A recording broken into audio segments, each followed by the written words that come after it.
Quality. Now we are privileged indeed to have with us the great Ricky Ponting.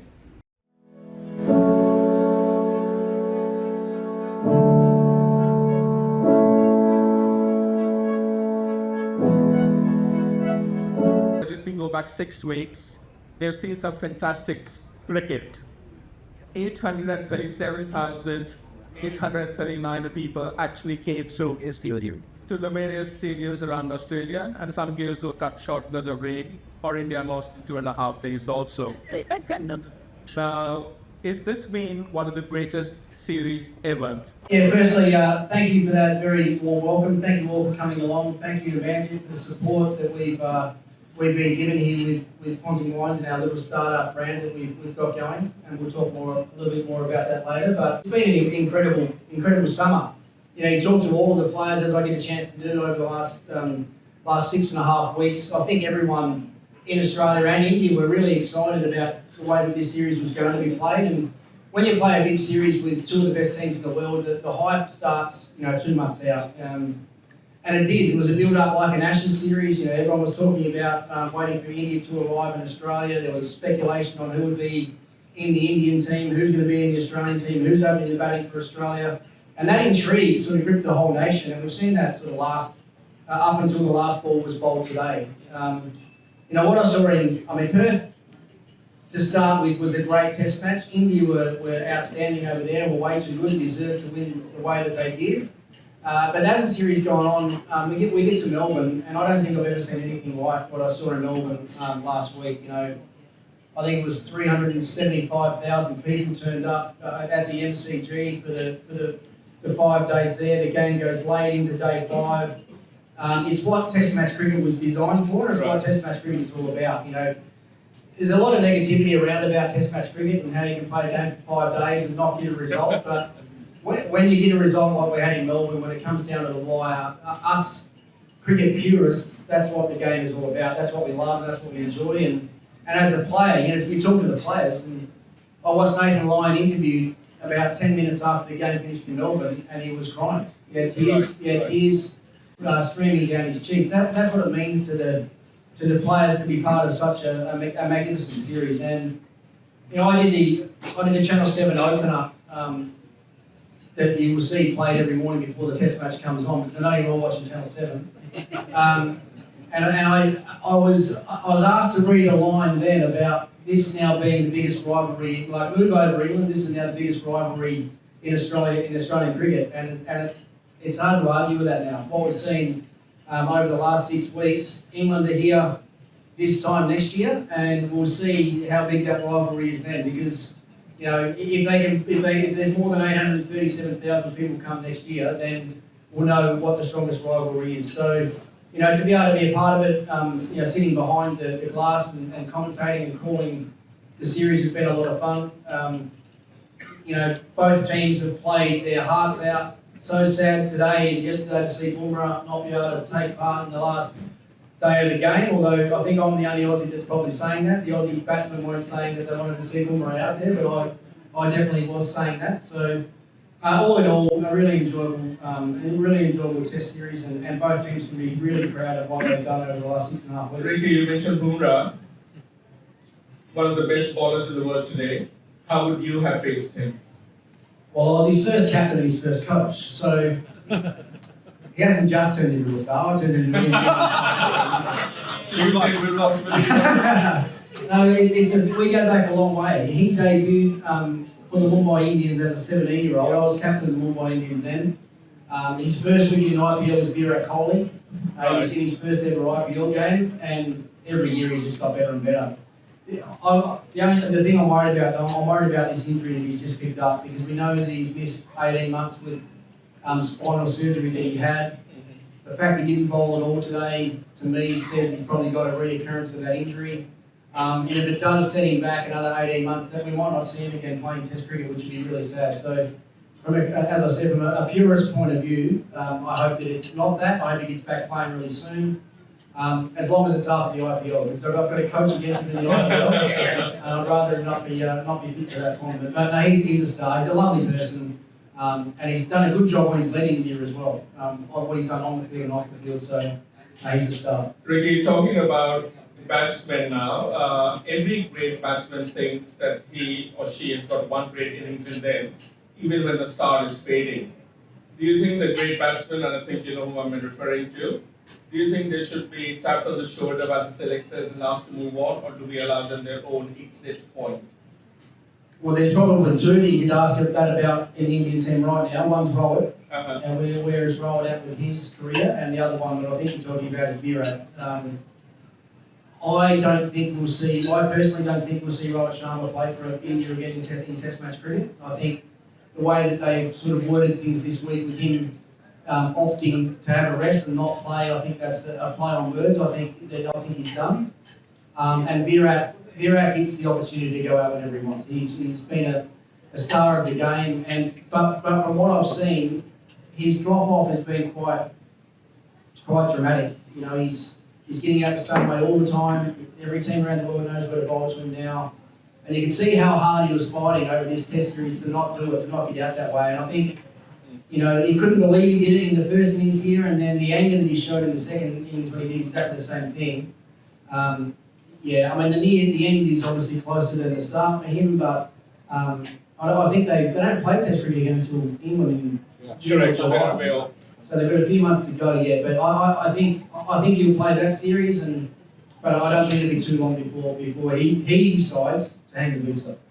Now, Virat has made a lot of new friends during this tour over here. What do you think was going on in his mind initially when he and Sam had that discussion in the middle of the field? I think he was actually trying out for the AFL.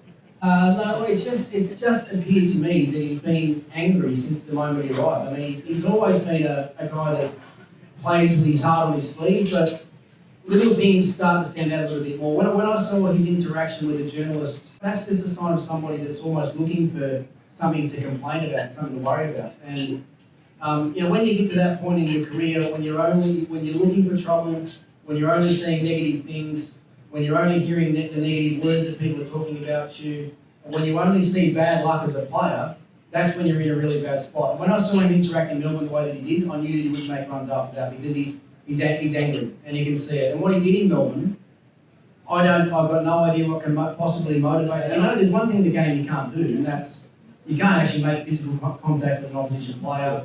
It was premeditated. His eyes were looking straight at Sam when he did it. You know, I don't know if he was trying to stand up for his team or if he was trying to put the young bloke off his game. But yeah, from that moment on, I knew that he wouldn't be making runs in the series. You've been in the IPL since the inaugural season in 2008. Initially as a player and now as a head coach of Punjab Kings from IPL 2025. Talk to us as to how IPL has evolved. How does it affect Australian cricket?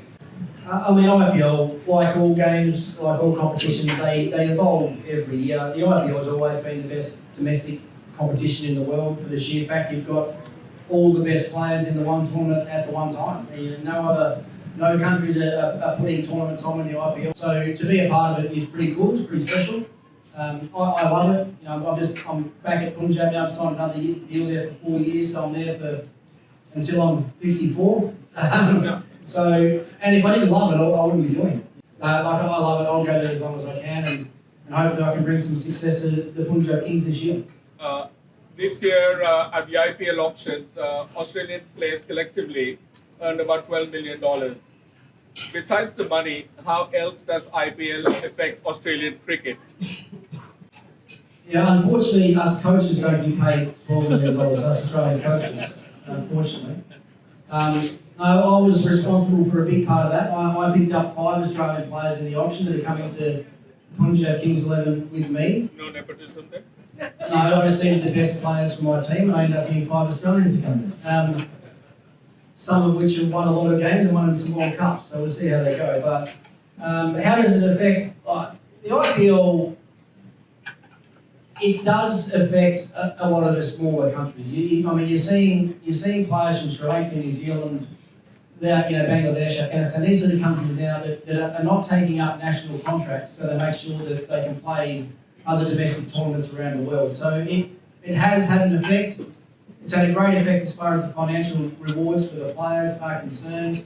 I don't think it's had a great effect yet on Australian cricket, although there's a couple of youngsters coming through Now, Ricky, the great Australian Alan Border has said about you that you're a great player with determination, courage, and skill, and he's got all these three in abundance. What are your wines? Three things they have in abundance. Can you see the segue I'm moving into the wines now? What are the wines have in mind? Well, I'll leave it up to everyone here that's drinking tonight. I haven't had a chance to have a glass yet, so I can't really comment too much. But really, anyone that knows anything about my upbringing, I was born in the northern suburbs of Tasmania. I lived in housing commission homes. I never saw a bottle of wine on a table at home at all. It was very much a barbecue and a beer type environment that I was brought up in. But since I've been with my wife, we've been on a bit of a journey. We've been able to travel a lot, and she really introduced me to wine sort of 24, 25 years ago. So through that period of time, where we were able to drink a lot of wine together and celebrate certain milestones and aspects of our lives over a glass of wine, which I think which is the great thing about wine. If you think back, well, anyone that is a drinker, if you think back to some of the great times in your life, it's generally sitting around somewhere and you're having a glass of wine. So we started this business about 4 years ago. We've got 11 wines in the range now. We see ourselves as a premium wine brand. And the thing that we're struggling most with is the authenticity around the brand. Really, a lot of people, even in the industry, even from my home state, when we put on our wine shows, if I turn up and stand at the stall, people will come up from Tasmania and say, "Is this really yours? It's not. We thought that this was someone else's wine that you were putting your name on." It's far from that. It's my business. This is what I do every day. We live this journey, this wine journey that we're on. We're passionate about what we do. We understand that we're not in it to try and make a quick dollar. It's not what we're doing it for. We want to produce high quality premium wine for a long time. That in 20 years' time, my son might be taking over a nice little family business. I can tell you, there's a bit of cricket involved. You'll see the names on the wines. There's a bit of cricket involved in what we're doing as well. The labelling on the wine. Yes, it's supposed to look like a baggy green colour with the cap, and the cream on the front is supposed to look like the creams of a test shirt. So, but tying the whole story together with the authenticity of my brand, the fact that I'm from Tasmania, we've got 4 Tasmanian wines in the range, tying the whole story together and letting people hear the story and understand what we do and what we're about is why these nights become so important. So, we've won over, how many awards have we won? Over 60 gold medals our wines have won over the last 3 years of international wine shows. So it's high quality products. Coming into the market when we did, I wanted to make sure we had premium wine that sat in the lower point price-wise in the premium wine range, and that's what we're drinking tonight. Before I wrap up, just a few quick fire questions. Which Indian dish would you pair one of your wines with? I would have the lamb cutlets that I had tonight, and I have it with the pink Shiraz. Great. Now, 3 people you would like to invite over for dinner to sample your wines. It'll be my 3 closest friends. It'll be Justin Langer, Matthew Hayden, and Adam Gilbert. What an evening that would be. Fantastic. Now, getting just a little bit more up close and personal, something about you which very few people know. I've lived in the public eye for 35 years, so there's not much that people don't know about me. What would that be? No, I don't know. Someone asked me a question about. What undies do you wear?